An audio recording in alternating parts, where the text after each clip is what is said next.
Pilipinas, ang oras po 6:38. May problema ka ba sa batas? Hihimayin yan ng Panyera ng Bayan, Attorney Rina Seco sa Usapang Legal. Usapang Legal. Legal. Magandang gabi Pilipinas, ito pa ang programa ang Usapang Legal kasama ang Panyera ng Bayan, Attorney Rina Seco para sa DZRH. Una sa Pilipinas, una sa Pilipino. Usapang Legal. 11 na po sa buwan ng Pebrero 2025. Kumusta po kayo ngayong araw ng Martes, no? Medyo mainit na ang panahon, although earlier today nagkaroon ng mga manakanakang pag-ulan or tama yun, ano bang tawag doon? Umambon konti at lalo pang nagpatindi ng init. Pero yan po ay sample pa lamang. For sure, pagdating ng summer, no, ay mas matindi ang init ng panahon. Kaya dapat mag-ingat na talaga tayo. At uso pa rin po ngayon ang trangkaso, kaya mag-iingat. Usapang Legal. Anyway, samahan niyo po ako hanggang 7:30 ng gabi. Pag-uusapan po natin at sasagutin po natin itong question ng isa nating tagapakinig. Actually, hindi na ako nag-iisip masyado ng itatopic natin dito sa programa dahil kinukuha ko na lamang po doon sa inyong kinukuha ko na lamang po doon sa inyong mga messages para realistic. Doon na po natin kinukuha sa mga messages ninyo at saka yung inyong mga questions doon ko na lahat kinukuha, no? At kapag meron po kayong additional questions, saka natin sasagutan on the air. Ayan, saglit. Ino-on ko po yung aking Facebook page para makita ko po yung inyong mga mensahe. Usapang Legal. Okay, dahil ang question po, ma'am, magandang gabi po. Wala po kaming pundar ng asawa ko, pero meron po akong mana mula sa aking mga magulang. At nasabi sa title, yung pangalan niya. Tapos married to Joseph. Oh, yan. Yung mga may asawang Joseph ang pangalan dyan. Magandang gabi po sa inyo. Ask ko lang po if need pa isettle. Kasi namatay po ang asawa ko pag 2020. Pustahan tayo, ito ay somewhere in Visayas or Mindanao. Aabangan ko po ang sagot sa program. Maraming salamat po. Ayan. Usapang Legal. So ang tanong ay kung namatay ang asawa at walang ari-arian maliban sa mana ng naiwang asawa, kailangan pa bang mag-settle ng estate? Yan po ang sasagutin natin. And of course, if you have other questions related sa ating discussion tonight, pwede po ninyong ipadala sa 0919-282-6485 o kaya naman ay sa DZRH News Television Facebook Live bilang comment po sa ating discussion tonight, sa ating live feed. At syempre pa sa ating DZRH News bilang comment pa din sa ating Facebook Live tonight. O kaya naman ay sa DZRH TV 4K live stream sa YouTube bilang comment. Usapang Legal.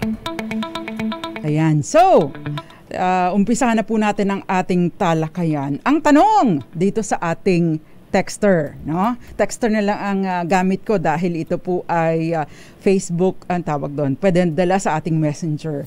Ang tanong dito ay kailan minana ang property, no? Itong ating texter. Kailan minana ang property? Ito ba ay before or after the marriage? At ang tanong pa din, kailan kayo ikinasal? Ayan, nagmamatter po itong mga ito, ano? Usapang Legal. Kasi kung halimbawa ay ikinasal kayo before August 3, 1988, no? Before August 3, 1988, ang sumasaklaw po na property regime ninyo ay conjugal partnership of gains. Ano ang ibig sabihin nito? Lahat po ng mga ari-arian po ninyo, no, na tinanggap bilang mana, regardless kung kailan man ito tinanggap, ay eksklusibong property ng tumanggap. Again, uulitin ko po, no? Lahat po ng properties na tinanggap ng nagmana before or during the marriage, kapag conjugal partnership of gains, ibig sabihin ikinasal kayo, no? Bago mag-August 3, 1988, solong pagmamay-ari ng nagmana. Usapang Legal. And therefore, walang kinalaman ang asawa mo. Pero kung kinasal kayo ng August 3 onwards, ibig sabihin mas bago pa, no? After August 3, 1988, no?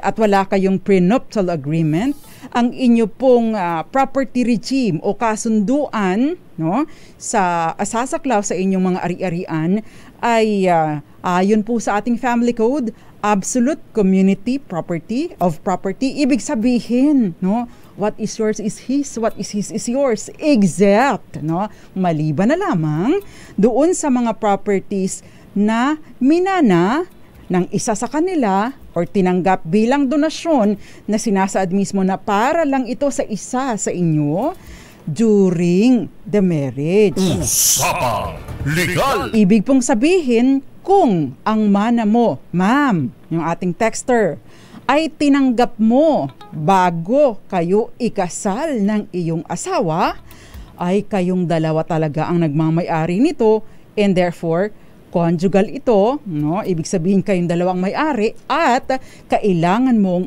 i-settle ang estate. Ano ba ang importansya ng settlement of estate? Ang settlement of estate po, doon iminamandato po kasi ng batas na para malipat ang registration ng property ng mga ng namatay sa kanyang mga tagapagmana. Kailangan isettle ang estate. Paano ba ito ginagawa? No?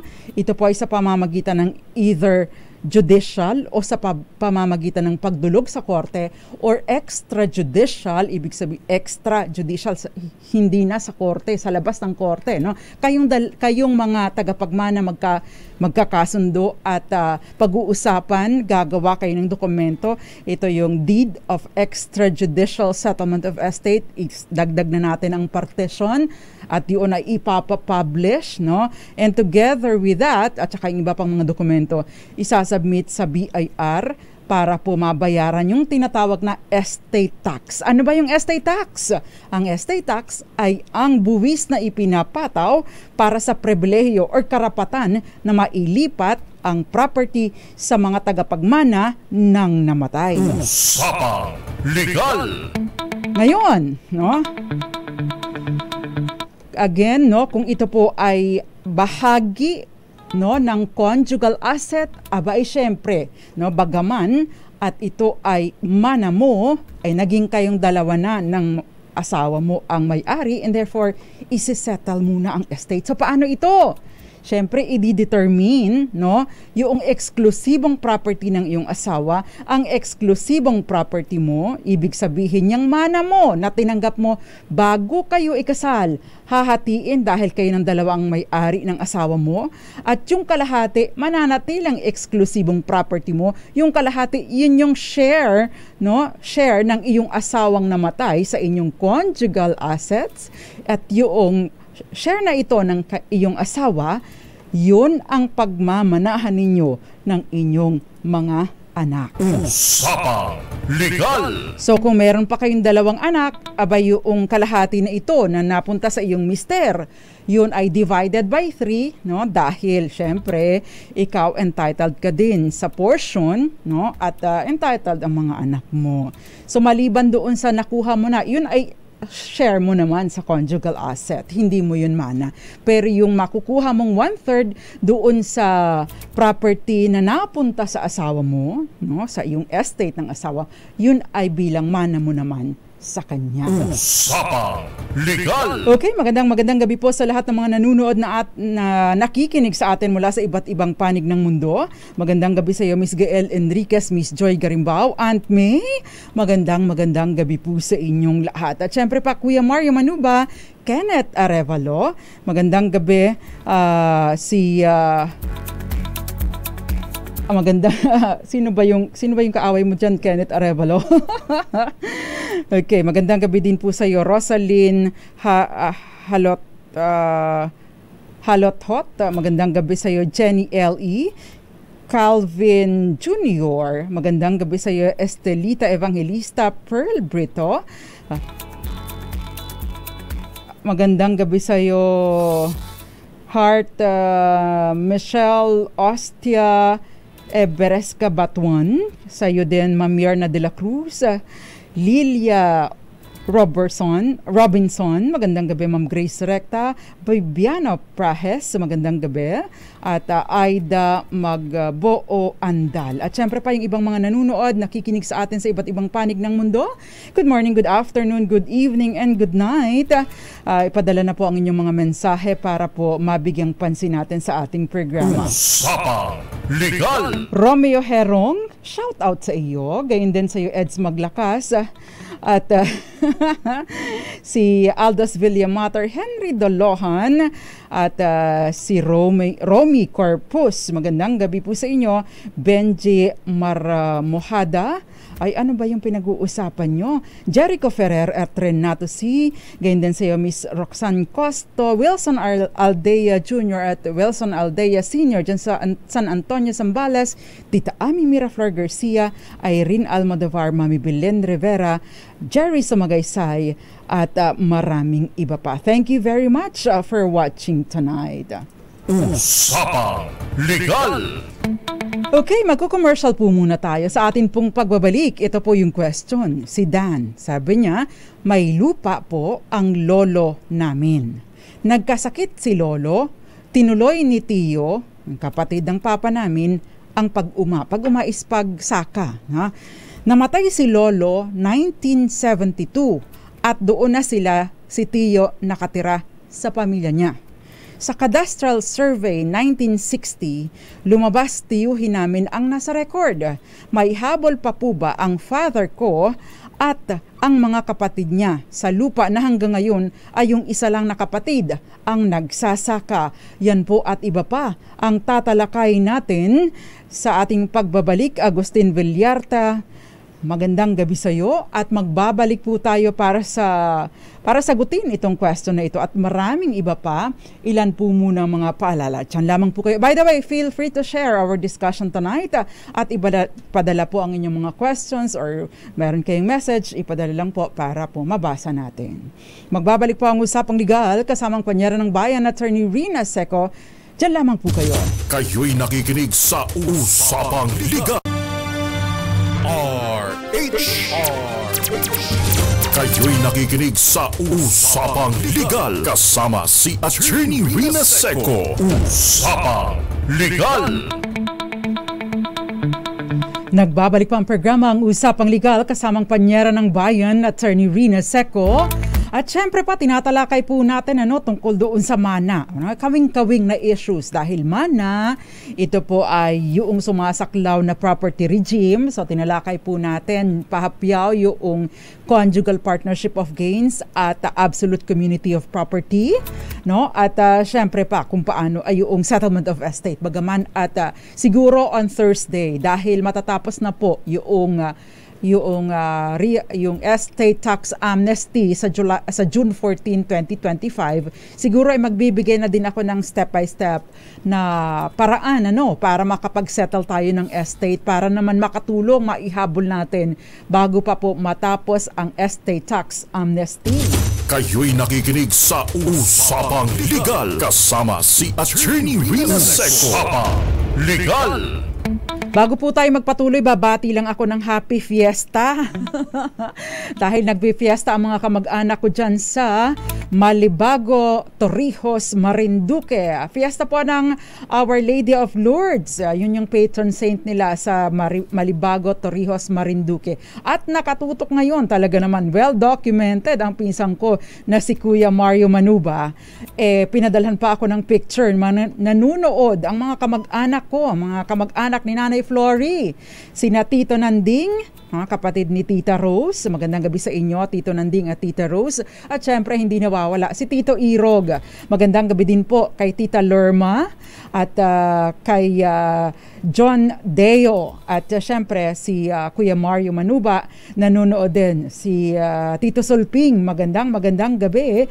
At syempre, ang pinakapaborito ng lahat, Tita Rose Manuba. Magandang gabi po sa inyo at happy fiesta. Pag-uwi ko handaan niyo ako ng ng ginataang balinghoy, ginataang kamoteng kahoy Usapang Legal!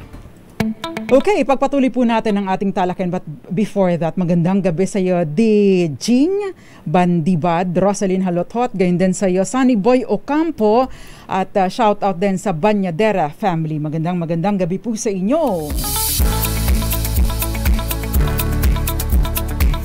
Si Yvette Escueta ay nanunood din, si Dante Pido at Florence Regalo dyan sa Pila, Laguna. Odette Ozales, welcome back from Korea. Maricor Angeles, Eduardo Narvaez at Danilo Nazareno. Si Ma'am Cora Caburaw, magandang gabi. At yung iba pang mga nanonood sa atin, no? Magandang gabi po sa inyo. Nestor Vargas sa Taguig City, magandang gabi po sa inyo. Marquez Andy at June Agalot, magandang gabi. Thank you very much for watching. Usapang Legal. Before we pause for commercial, no, binasa na po natin yung question ni Dan. Sabi niya, may lupa ang lolo namin. Nagkasakit ang lolo, tinuloy po ng tiyo namin, yung kapatid ni Papa. Ang pag-uma, ibig sabihin pag-uma it is a Cebuano term para sa pagsasaka. Namatay si Lolo 1972 at doon na si Tito nakatira sa pamilya niya. Sa Cadastral Survey 1960, lumabas tiyuhin namin ang nasa record at may habol pa po ba ang father ko at ang mga kapatid niya sa lupa hanggang ngayon ay yung isa lang kapatid ang nagsasaka. Usapang Legal. Dan, sino ba ang kanino nakatax deck? No, yung property. I would assume, no, na sa tito mo din. Kung ito po ay ganito sa pinakasimpleng explanation. Noon po kasi nagkaroon ng cadastral survey. Sa pagtingin ko ay 1960s nagkaroon ng cadastral survey diyan sa Maribohok, Bohol. Ngayon, kung nag-cadastral survey, ganito po kasi ang nangyayari pag may kadastro, no? Yung pong gobyerno ang nag-i-initiate, no, ng mga pagsasurvey. Kapag ka po nagsasurvey, so lahat ng mga taong nag-occupy doon sa area, no, na sinasaklaw ng survey, dapat lumabas, no? Dapat ay ino-notify po ito at sabihin, yung portion na yan, ako ang naka-occupy dyan. I have been occupying that property for some time, no? Dahil tinitingnan po ng gobyerno, alin dito ang unoccupied, alin dito ang meron ng may-ari, at alin dito ang wala pang may-ari. Usapang Legal. Kapag ikaw occupant ng isang property or nakaposisyon sa property, abay lalabas ka present, no? Para hindi masali sa mga properties na pagmamay-ari pa ng gobyerno. And most likely, at the time na nangyari ito, no, ito pong tiyo ninyo, dahil sabi ninyo ay siya ang nag-uma, no? Maaring pinatulong ito ni Lolo, siya ang present dahil may sakit na si Lolo. Ganon ang nangyari most likely. Usapang Legal. Pero bago po yan, meron munang report. Pangulong Bongbong Marcos bumanat sa mga kandidato ng oposisyon. RH14, Let Narciso, magandang gabi sa'yo. Good evening, Attorney. Gaya ng inaasahan, mainit na tinanggap ng mga taga-Ilocos ang mga kandidato ng Alianza para sa Bagong Pilipinas. Personal na ikinampanya ni Pangulong Ferdinand Marcos Jr. ang senatorial slate ng Administration Coalition sa kanyang mga kailyan. Kumpleto ang 12 kandidato ng administrasyon sa kanilang proclamation rally na ginanap dito sa Lawag, Ilocos Norte. Sa kanyang talumpati, ipinagmalaki ng Pangulo na sila lang ang may buong slate mula national hanggang sangguniang bayan, hindi anya katulad ng iba na hirap makakuha ng mga kandidato. Wala rin anyang maikukumpara sa mga ito dahil subok na sila sa serbisyo at may magagandang records. At nagpasaring naman si PBBM sa mga kandidato ng ibang kampo na aniyay may mga bahid ng dugo dahil sa tokhang, pumapalakpak sa China at may tila bula ang propeta. Narito si Pangulong Marcos. Wala sa kanila ang may bahid ng dugo dahil sa tukhang. Wala sa kanila ang kasabwat sa pagbulsa ng sako-sakong pera, pinagsamantalaan ang krisis ng pandemya, pinabayaan ang ating mga kababayan na magkasakit at mamatay. Wala sa kanila ang mga pumapalakpak sa China at natutuwa pa kapag tayo ay binobomba ng tubig. Tinatamaan ang ating mga Coast Guard, hinaharang ang ating mga mangingisda, ninanakaw ang kanilang huli. At bukod pa ron ay inaagaw pa ang mga isla natin para maging bahagi ng kanilang bansa. Wala po sa kanila ang tilang sakristan ng isang bulaang propeta na nasasakdal dahil sa pagyurak sa ating kabataan at sa ating kababaihan.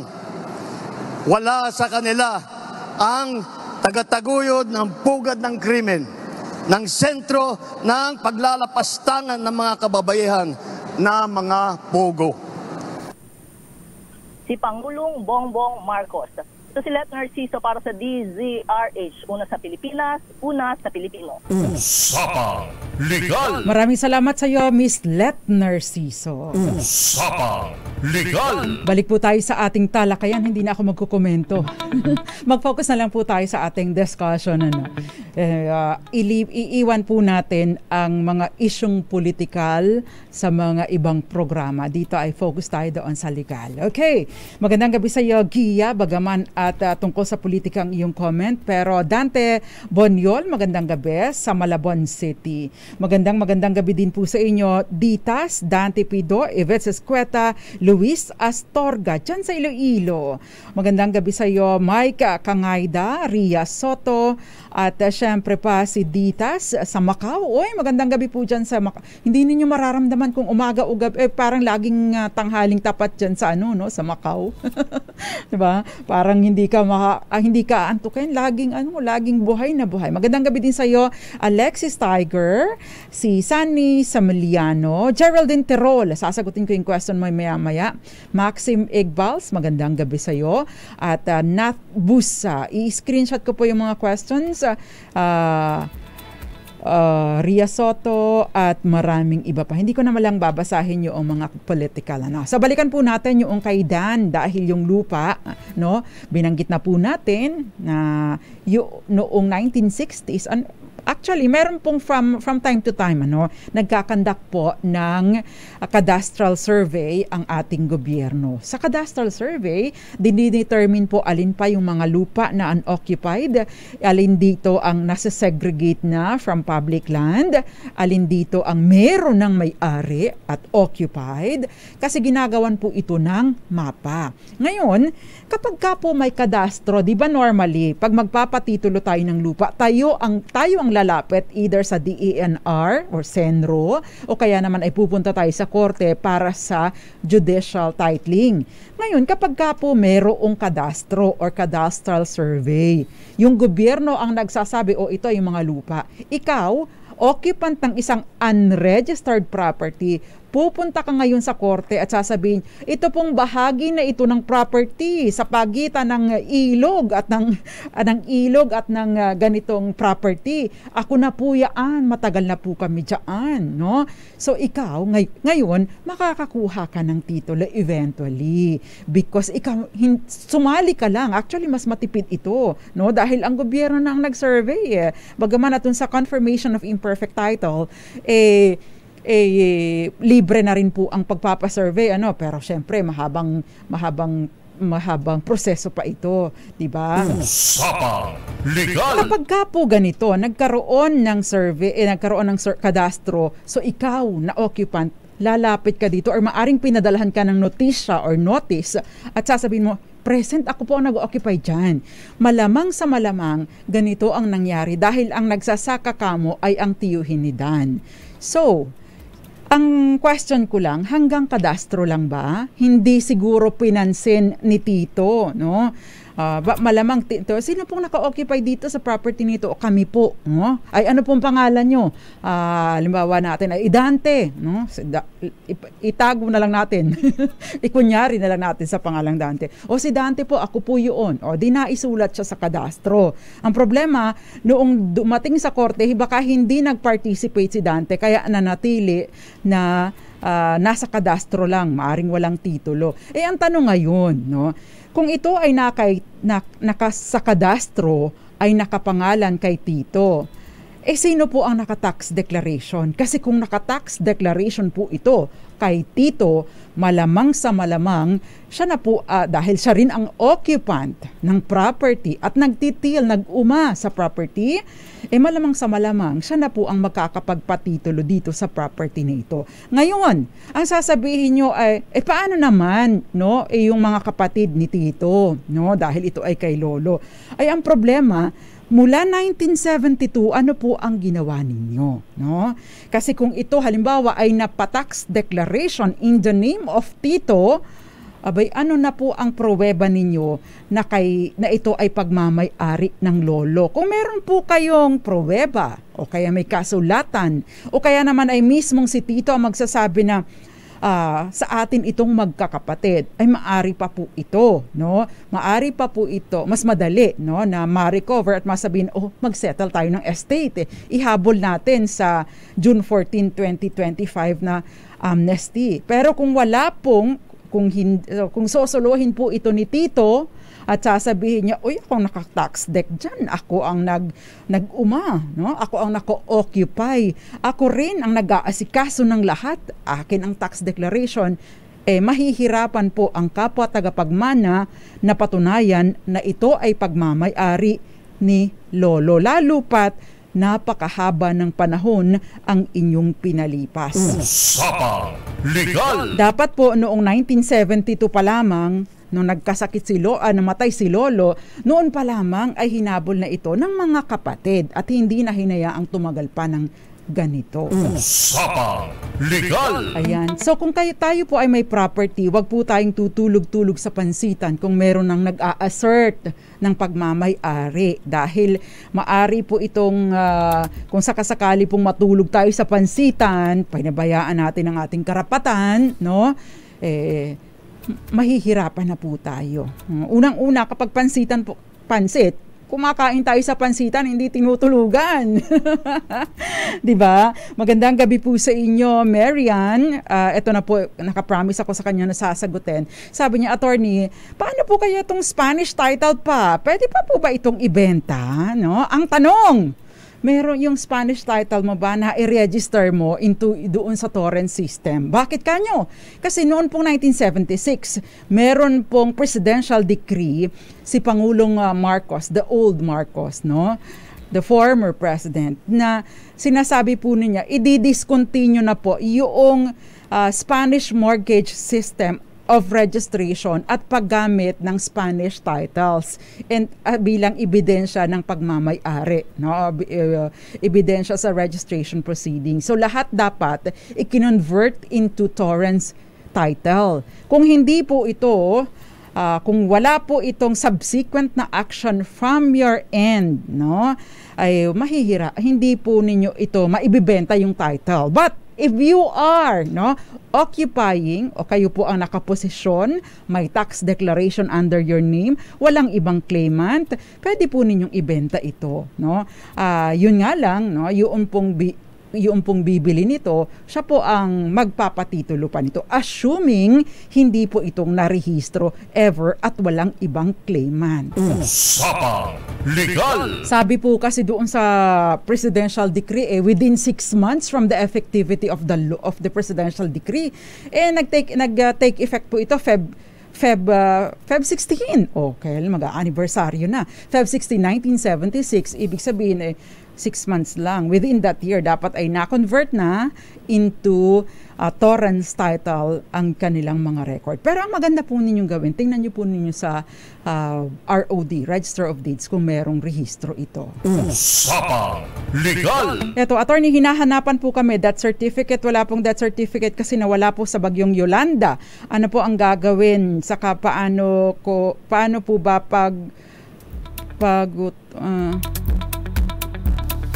patunayan, medyo magulo yung text, patunayan na nag-iisa lang ang tagapagmana. Ano pong nawala sa ang death certificate during Yolanda o nawala yung tao during Yolanda, no? Sa Typhoon Yolanda. Kasi kung nawala po ang death certificate nung panahon ni Yolanda, nung bagyong Yolanda, pwede po kayo mag-request sa Philippine Statistics Authority. Pwede po kayong kumuha ulit ng bagong kopya mula sa Philippine Statistics Authority. Ngayon, kung ang sinasabi nyo naman, if you were referring to nawala yung tao, no, at ina-assume ninyo or pinapalagay na namatay na siya, kailangan po ninyong ipadeklara. Pero sabi po kasi doon sa ating family ko, sa ating civil code, ano, yung declaration of presumptively dead, kapag for purposes of remarriage, for purposes of settlement of estate, hindi naman po ito requirement. Usapang Legal! So, execute po kayo ng affidavit of sole heirship, no?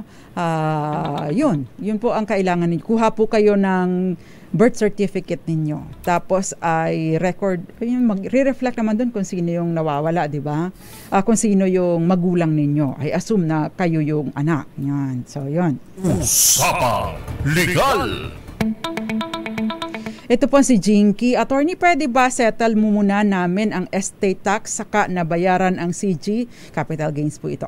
CG tax kasi lupa na bili namin EJS with sale po. Ayan. Yan. Usapang Legal! By the way, sa lahat po ng bumibili ng parte ng lupa na hindi pa nababahagi o nagagawa ng titulo sa individual na mga tagapagmana, pagkatapos ang ginagawa ay extrajudicial settlement of estate with sale, no? Pakatandaan po, no? Yun pong hindi po pwedeng atado. Isa-isa, ito muna ang pabayaran ko, ito saka na itong capital gains tax. Hindi po pwede. Dahil kapag ka ang dokumento ninyo ay extrajudicial settlement of estate with sale, yun po ang disadvantage. Kailangan ninyong isettle pareho. Hindi pwedeng isa lang muna babayaran kasi iisa ang dokumento ninyo. Hindi kayo papayagan sa BIR. So yun po ang disadvantage nito. So yung iba ang ginagawa, extrajudicial settlement, tapos separate na document yung deed of sale. Oo nga naman, pinagsasama sa iisang dokumento para isa lang ang bayad sa abogado, di po ba? Usapang Legal! Yun nga lang, kung kayo po ay medyo kapos, no, para sa pagbabayad, mahihirapan po tayo, no, dahil babayaran natin pareho. Yun yung disadvantage na. Si Christina, attorney, wala bang batas na nag-limit sa singil ng capital gains tax? Yung parang tulad po sa diniscuss nyo dati na 5 years sa amilyar. Usapang Legal! Hayaan nyo po pag ako ay naging mambabatas. Pag ako po ay naging kongresista. Pero wala naman akong plano sa politika. So yun po yung panawagan natin, no? Sa mga mambabatas natin, lalo na kasi ito ay affecting, kasi lahat po ng mga tax measures are affecting tax, no? Dapat nag-originate po sa lower house. So, yung kongresista po ninyo, udyukan po ninyo na, boss, sir, congressman, no? Congresswoman, yung party list representative. Baka naman po pwede kayong mag-sponsor dahil, abay, napakarami pong mga properties na nagkaroon na ng bentahan katagal-tagal na panahon, hindi ma-process ang pagpapalipat ng titulo. Bakit? Ay kamahal-mahal po ng penalty, no? Kapag hindi na pa nabayaran kaagad ang capital gains tax. So, panawagan natin sa mga kongresista, baka kasama po ito sa pwede ninyong i-propose, no, sa next Congress. Pwede po itong gawin. Usapang Legal! Tulong niya sa mga kababayan natin kasi usually po ang hindi nakakapagpalipat ng title or hindi nakakabayad ng capital gains tax, ito namang mga kababayan natin na mahihirap. Kami ho yun, no? Dahil syempre medyo mabigat po ang 6%. Steve Tanod, magandang gabi. Salamat daw sa legal at sa okay, magandang gabi sa iyo, John Murdoch. Wag na po nating pag-usapan yung politika. Magandang gabi sa iyo, Marlene Copino. Shout out sa Santa Rosa City sa Laguna at sa nanay at kapatid niya. Pero hindi niyo po nilagay ang inyong pangalan, ang pangalan ng inyong kapatid at nanay. Joseph Abalos, Koy Hipolito Laura. Ang tagal mong nawala. Koy Hipolito Laura, nanonood sa atin dyan sa Larga, Batangas, 2nd District. Magandang gabi din po sa inyo. Hinahanap ko yung isang question. Gael, pag nakita mo, screenshot mo. Or Kenneth, screenshot mo naman. Padala mo sa akin. Usapang Legal! May iba pa pong questions na hinahanap ko lang para po masagot natin. Rosaline Halotot, magandang gabi. Ay, yung iba hindi ko na mabasa na pag mabilisi. Okay, before we pause for commercial, attorney, ito yung question. Hanap tayo ng iba pa. Attorney, may nagposisyon sa lupa namin na mana. Nasa name na namin magkapatid. Pwede ba hindi na lang mag-SPA kung babawiin ko ang lupa? Sa Canada po kasi ang dalawa kong kapatid. Para po hindi na sila magpa-red ribbon. Ayan. Usapang Legal. Ito pa, may isa pang question. Si attorney si babae married sa British. May mana si babae sa parents niya. Ang title kay babae married to British, namatay si British sa UK. Babayaran pa ba estate tax? Magbabalik po tayo at sasagutin ang mga questions na yan. Gayon din yung question ni Jason Baldomero. Ilan lamang po mga paalala. Diyan lamang po kayo. Kayo'y nakikinig sa Usapang Legal. Nagbabalik po ang Usapang Legal kasamang Panyera ng Bayan, Attorney Rina Seco. At before we pause for commercial, ang question po, Attorney, may nakaposisyon po sa lupa namin na mana. Nasa name na namin na magkakapatid. Pwede ba di lahat mag-SPA kung bawiin ko ang lupa? Sa Canada po kasi dalawa kong kapatid para hindi na po sila magpa-red ribbon. Unang-una, yan pong Canada ay miyembro na ng Apostille Convention. Ibig pong sabihin, hindi na po red ribbon. Ibig pong sabihin nito, pwede na po kayo magpa-apostille, ipapa-authenticate po ninyo. Ngayon, hindi rin po kailangan na lahat ng mga tagapagmana o lahat ng mga owners ay mag-issue ng special power of attorney for purposes of recovering the property. Kasi ang sinasabi po sa ating civil code, kung isa po sa mga co-owner ay nag-initiate ng action, no, tungkol sa isang property na co-owned, no, ng several owners, yung benefit doon sa action na ito para ma-recover ang property benefits everybody.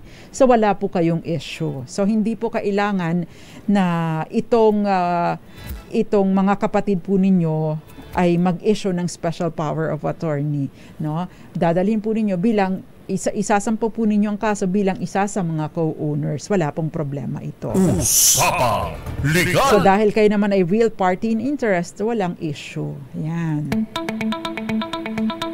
Yung question ni, thank you very much Miss Gael Enriquez. Yung question po ni Geraldine Tungol. Sabi niya, Attorney, natanong ko na po yung pagbabayad ng amilyar ng bahay and nababayaran ng matagal and then hindi nababayaran ng matagal na panahon at nasagot niyo naman po. Salamat. Pero may isa pa po akong problema. Nawawala po ang papel kung magkano ang babayaran namin sa yearly na tax. Ano po ang gagawin namin para makapagbayad na kami ng amilyar sa bahay? Pwede po kayong dumulog, no? Kung nawawala lang naman. Pwede po kayong dumulog doon sa city or municipal assessor. May record naman po sila doon. Siyempre, meron din pong computation kung halimbawa po ay may mga penalties na. But of course, you can avail of the real property tax amnesty hanggang yung pong July 4, 2024, no? Yung mga bayarin na-incur ninyo before July 4, 2024. Sabihin po ninyo ay a-avail po namin yung real property tax amnesty hanggang July 4 or July 5, 2026 po, no, yung pag-avail nitong real property tax amnesty. Usapang Legal. Alex Odaundo, magandang gabi sa iyo. Tristan Gulay, gayon din sa iyo. Hil Ocampo, Iton Bulalayaw, magandang gabi. And syempre pa Eduardo Narvaez. Yung pang mga questions, I have some more questions. Ito, sa attorney, kami na po ang nakaposisyon sa lupa pero po punta kami sa DAR pero hindi daw sila nakakasakop sa lupa. Paano mo nagagawin, attorney? What do you mean?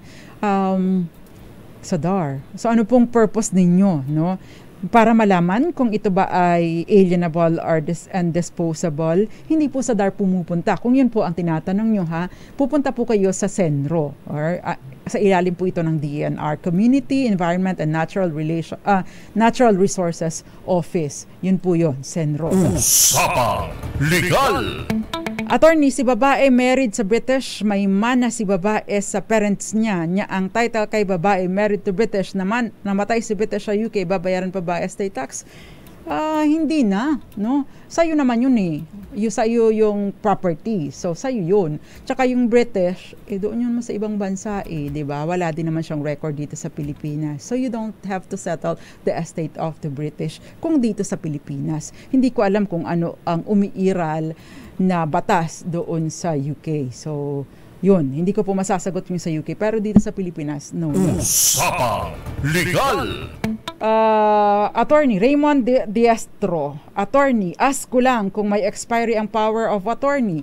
Ang special power of attorney po ay pwedeng naka-indicate doon sa SPA kung hanggang kailan ang validity nito. Pero matik, sabi nga nila, automatic po na nawawala ng visa ang power of attorney or special power of attorney upon death, no? Kapag ka po namatay itong nag-issue nito o kaya naman siya ay nahatulan ng guilty at merong kasamang kaakibat na civil interdiction yung hatol sa kanya. Yun. So, in essence, yes, nag-i-expire po ito. May mga pagkakataon po na hindi nag-i-expire. Tinalakay po natin yan dito. Pero ang sagot po doon sa hindi nag-i-expire, ito po ay yung irrevocable special power of attorney coupled with interest. Pero hindi sa lahat ng pagkakataon ay allowed ito, no? Ito halimbawa, nagkaroon ng bentahan, pagkatapos, ito yung common doon sa mga deed of sale with assumption of mortgage. So yung nagbenta, no, original na borrower, mag-i-issue ng irrevocable special power of attorney coupled with interest, pabor doon sa sumalo. Bakit? Para later on, kahit mawala siya, kapag ka po na-release na yung mortgage, halimbawa sa Pag-ibig, makukuha po niya yung title. Hindi na kailangan. Kasi titingnan ba, pagka wala kayong ISPA coupled with interest, sasabihin mo, i-produce mo yung original borrower dahil malamang baka ito'y patay na, baka expire, baka hindi na ito totoo, so kailangan updated. Pero yung irrevocable special power of attorney coupled with interest, mapoprotektohan mo pa rin ang iyong karapatan at mananatiling valid yung ISPA coupled with interest kahit pa namatay na siya o anuman ang nangyari sa kanya dahil pinangangalagaan yung karapatan mo. Usapang Legal! Attorney sa EJS with sale, pag nilakad po ba sa titling, diretso na sa buyer, idadaan pa sa heirs, tapos ipapalipat sa buyer. Kapag ka po ganito, pwede na po later, once settled yung estate tax, pwede na po, no? Meron lang mga documents na kailangang i-produce or pwedeng nandun na rin sa deed of sale, no? Naka-indicate na din yung special power of attorney para diretso na sa inyo yung title ng property. Usapang Legal! Attorney, ang SELA po ba ay pwedeng ibenta? SELA is certificate of land allocation. Ito po ay para sa mga socialized housing, no? Hindi po pwedeng ibenta sa ilalim po ng ating batas, no? Ang mga sa socialized housing, beneficiaryo ng socialized housing ay hindi maaring ibenta ang kanilang natanggap, no, sa ilalim ng socialized housing sa loob ng 10 taon mula sa pagkaka-issue dito. Usapang Legal! Pearl Brito, maraming salamat sa iyo at gayon din yung mga iba pang mga nanood, nakinig sa atin. Amon Biton, thank you very much for watching at iba pang mga nanonood sa atin sa iba't ibang panig ng mundo. Thank you very much sa aking online PA, Miss Gael Enriquez. Maraming salamat, kasi Miss Gael po ay volunteer na PA natin. Thank you very much, Miss Gael. Marami ko ng utang sa iyo. Nakasama ko po sa kabilang side si Billy Domingo. Antabayanan po ang susunod na programang Lunas at Lunas Extension. Jason Baldomero, ipadala mo yung message mo sa akin, yung Attorney Rina Seco, bilang private message. Sasagutin ko doon. Ako pa ang panyera ng bayan, Attorney Rina Seco para sa DZRH. Una sa Pilipinas sa Thursday po. Magsama-sama tayo, pag-uusapan natin paano mag-settle ng estate para po maka-avail tayo noong estate tax amnesty. Sumainyo ang mga dagdag kaalaman sa batas. Hatid ng Panyera